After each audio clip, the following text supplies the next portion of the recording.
Hey, everyone, it's me. And let's take a look at the first murder in the Bible. The story of Cain and Abel. So, we all know the story of Adam and Eve, the first humans on earth, who rebelled against God and were cast out of the garden.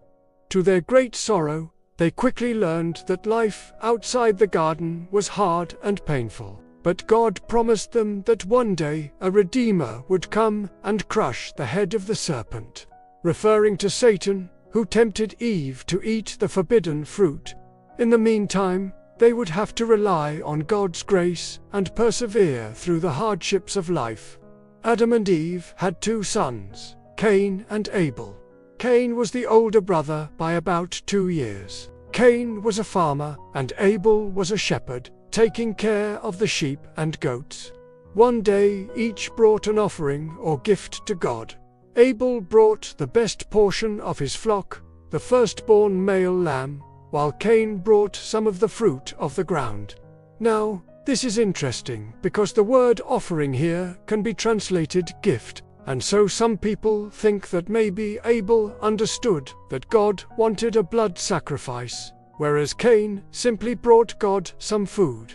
In any case, God looked upon Abel and his offering, and it was good. But he looked upon Cain and his offering, and it was not good. Now, it's not clear why God rejected Cain's offering. But maybe it was because it lacked sincerity, or maybe there was something else. The point is, God accepted Abel's offering, but he rejected Cain's.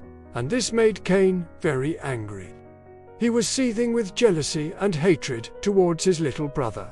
Now, to make matters worse, God told Cain, "Why are you angry? And why has your face fallen?" And Cain said, "I don't know. I'm just not happy with what you've done. You hate me. You never have and never will accept anything I do." Or, as it says in another translation, "Why has my iniquity become sin in your sight?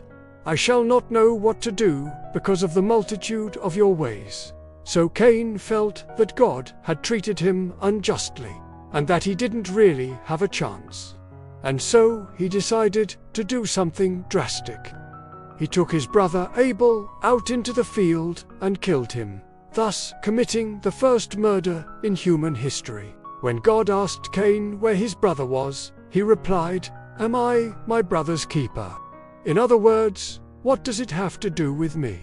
Now, this is one of the most famous quotes in the Bible, and it shows how utterly wicked and devoid of compassion Cain had become.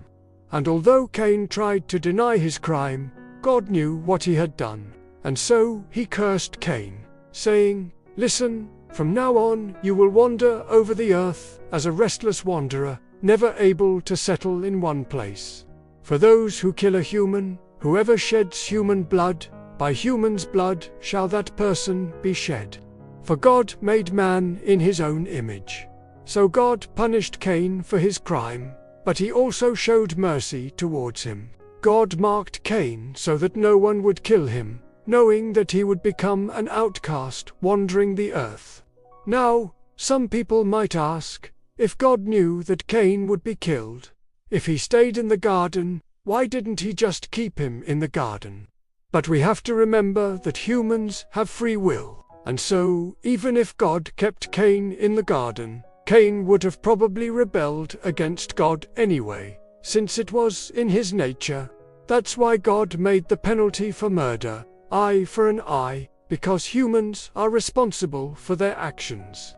The story of Cain and Abel teaches us several lessons. First, sin magnifies when we allow jealousy and anger to control us. Second, God can accept or reject our worship and service. Third, humans are responsible for their own actions. And fourth, God is just, but He's also merciful. So thanks for watching. If you liked the video, please give it a thumbs up. And make sure to subscribe so you never miss an upload. Thanks for watching.